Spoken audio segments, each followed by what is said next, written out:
Ата-ана қай кезде қиналады?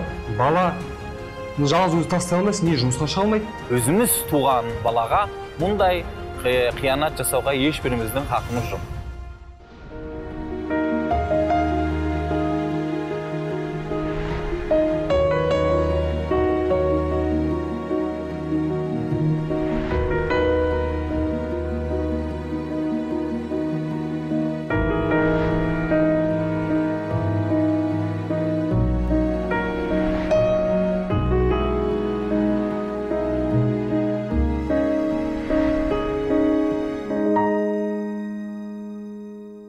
Еще один важный вывод, который мы получили. Жалғыз әкелер баласына ана, әйел мейірімі мен қамқорлығы жетпейтінін түсінеді.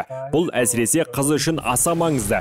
Өйткені қыз анасына қарап бой түзеп, еліктеп өседі. Мұндай жағдайда жалғызбасты әке дәл анасындай бола алмайды. Это подчеркивается одинокими отцами. Балалардың әкесіз немесе анасыз қалуы. Яғни тірі жетім деген сөз бар қазақшада. Тірі жетім қалуы. Яғни өлді десе өлген жоқ. Айта алмайды өлді деп.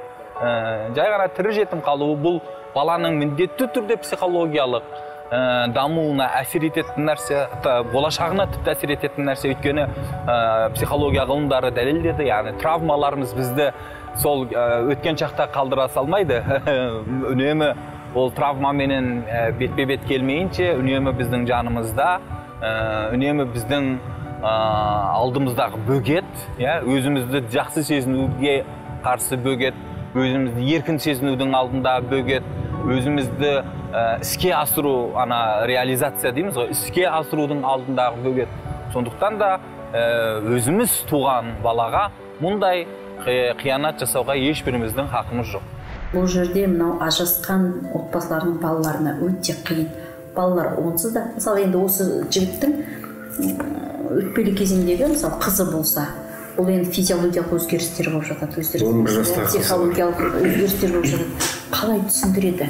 Бізде ондай ашық сөйлесу бар ма? Бұл кісіге маманға бару бар ма? Мысалы, енді өздеріңіз ойлаңыздаршы. Сондықтан балаға өте қиын, психологиялық қысымдар көреді. Бірақ бұндай отбасыларға көмектесетін орталықтар да бар, кеңестер де бар. Бірақ оны ақпараттандыру керек. Пособие несін дайындап берді, кісілер жаңағыдай немен пособиясын дайындап берді. Сосын жаңағыдай киіммен, немен көмектесетіндер бар, сонда мектептен көмектеседі. Пособие ай сайын 46 мың жаңағыдай тиыны бар, сондай несінде. 4 балаға сонда.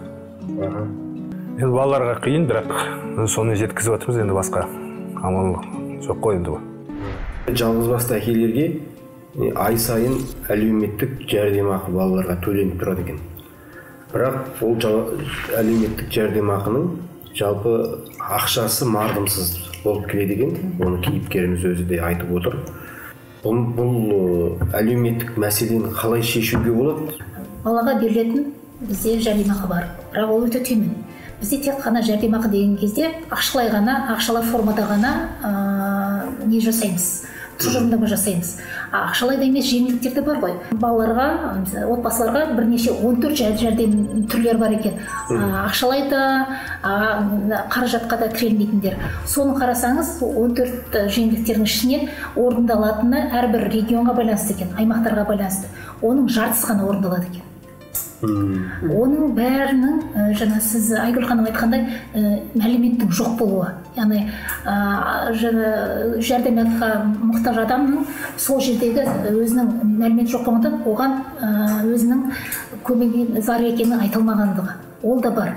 Екіншіден, бұл жаңағы аймақтардағы әкімшіліктердің сол жеңілдіктерді қарастырмауы. Оған көмек бере алмауы сол кездегі. Ол да әкімшілікке өте байланысты сол заттардың бәрі. Онда қарастыру керек. Біздерде мына қоғамда миллиондап аударылатын қоғамдық қорлар көп та. Ал бірақ кім үшін, не үшін жұмыс істеп жатқанын білмейміз. Мысалы, мен ой айтып отырмын, осы жалғызбасты әкенің 11 жастағы қызына физиологиялық, медициналық, психологиялық көмек керек. Тегін.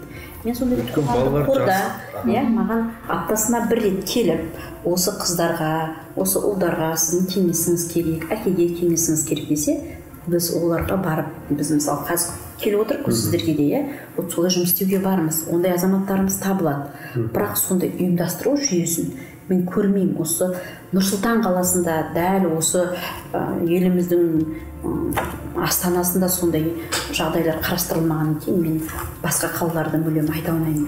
Ондай бізде мұның бір себебі жалпы мысалы база дейміз ғой, сондай базаның жоқ болуы. Егер де ондай базалар бізде болатын болса, жалғыз басты аналар, жалғыз басты әкелер деген сияқты база болатын болса, онда әлеуметтік және көмектер оларға точно дейміз ғой, адресіне жетуші еді. Ондай база болмағандықтан бізде оның бәрі, көмектің бәрі шашырап кетеді. Әртүрлі жерлерге шашырайды, ол мардымсыз, оның нәтижесі жоқ болады.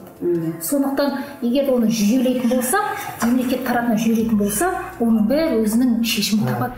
Последние 5-10 лет Соңғы 5-10 жылда әлем бойынша гендерлік ғылымда, мәдениеттану, антропология салаларында ер азаматтардың мәселесін қарастыру бағыты қалыптасуда.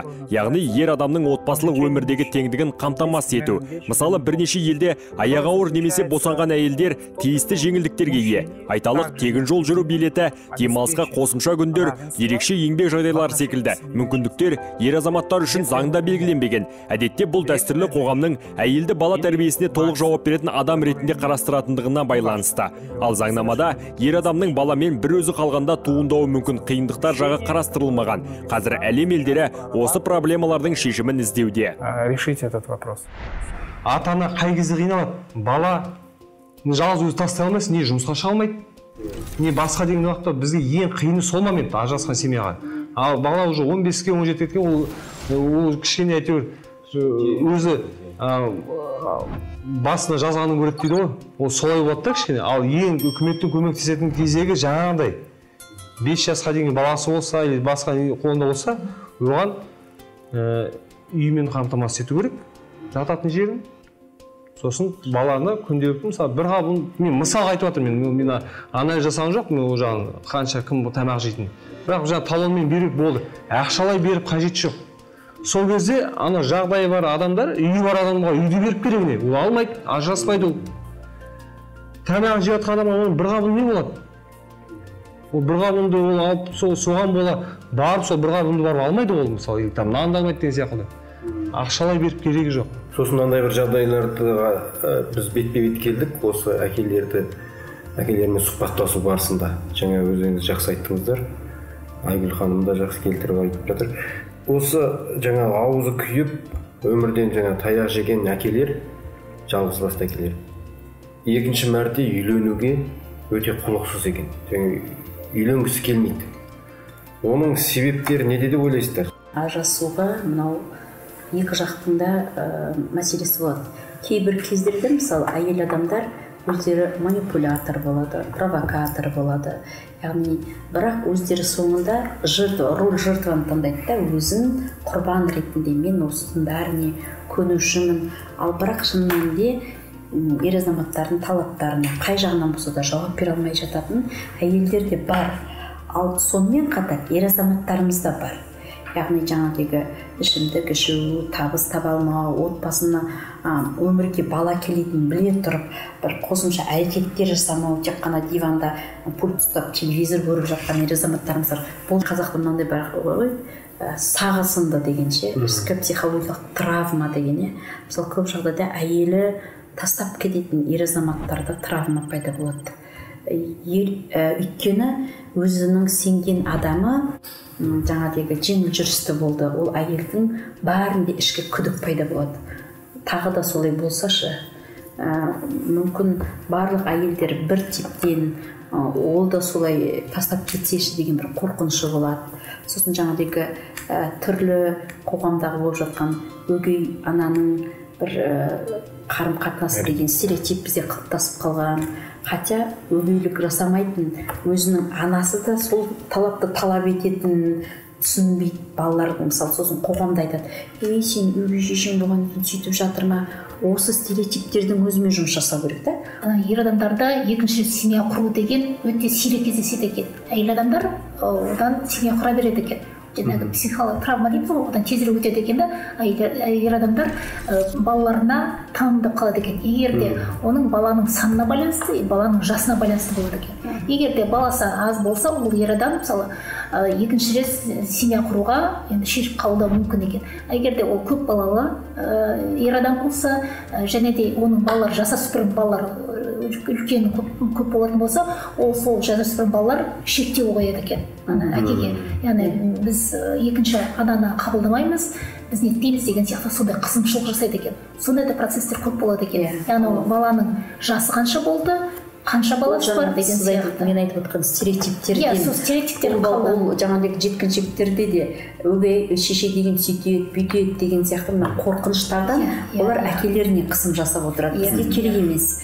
Ал сосын ондай жағдай болғанда да оларды алдын ала психологиялық мамандар арқылы дайындаса ғана екінші отбасы сәтті болуы мүмкін.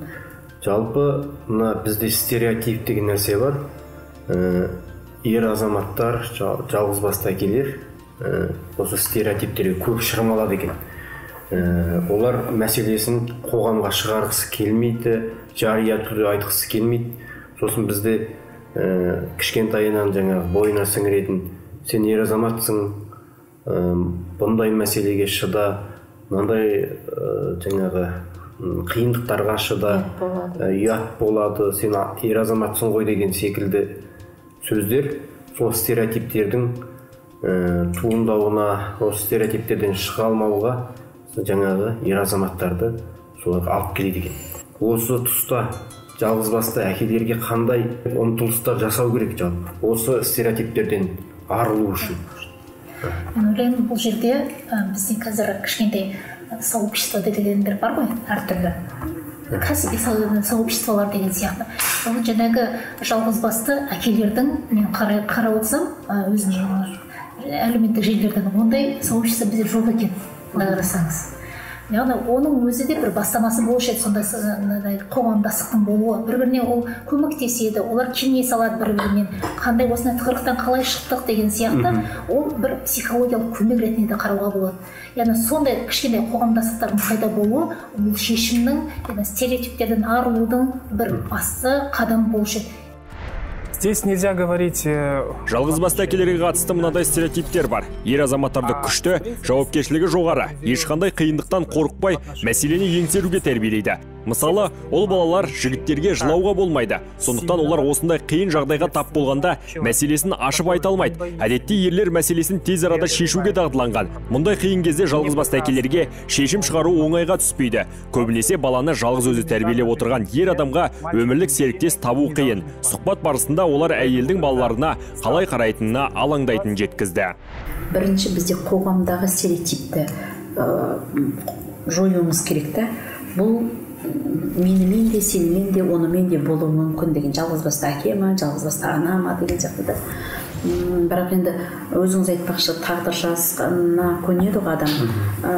Бірден жаңадегі қиын жағдайда қаза болуы мүмкін, болмаса жаңадегідей бір психологиялық ауытқуларға ұшырауы мүмкін адамдарда ешкім еш нәрседен сақталмаған. Сондықтан солай қабылдау керек. Ер азамат, ешкім еш нәрседен сақталмаған, бұл менің жеке намысына ешқандай қатысы жоқ деген. Мысалы, әйел тастап кеткен жігіттер біздерде қатты намыстанады. Бірақ сол намыстанған болмаса, намысына тиген жігіттің де өмірі еш нәрседен сақталмағанын түсінуіміз керек. Жалғыз басты әкелерге сөйлесіп, солар сізге бір 20-30-дай сұрақ бар, соларға жауап бересіз деп анкетирование үшін шақырсақ, көбінесе ер адамдар қатысқысы келмейді. Біздің түсінгеніміз, ер адамдар психологиялық тұрғыда өз проблемасын айтқысы келмейді. Өзінің проблемасын қоғамға ашып жариялағысы келмейді. Өз проблеманы өзім шешемін дейді, бірақ өкінішке орай бәрі шешіп жатқандар да бар әрине, шеше алмай жүргендер де бар. Сондықтан бұл жөнінде ер адамның психологиясы бөлек. Алимент та тура сондай. Мысалға кей кездер жоқ, маған алименттің керегі жоқ дейтіндер де бар. Мен өзім баламды көтеремін, өзім асыраймын, ешқандай жаңа алиментпен әйелімнен болсын, ажырасып кеткеннен кейін ондай ол алименттерге бола жаңағы басқа бір проблемаларды шешкісі келмейді. Ондай мәселе шынымен де бар, стереотип ондай бар. Бізде қазір бірнеше жалғыз басты әкелер өз-өзінің проблемасын қалған кезде оның бір әдістемелік нелері жоқ, былай қарасаңыз. Егер мен өстіп қалсам, қандай проблемамен соқтықсам, онымен қалай шешем деген сияқты әдістемелік құралдары да жоқ.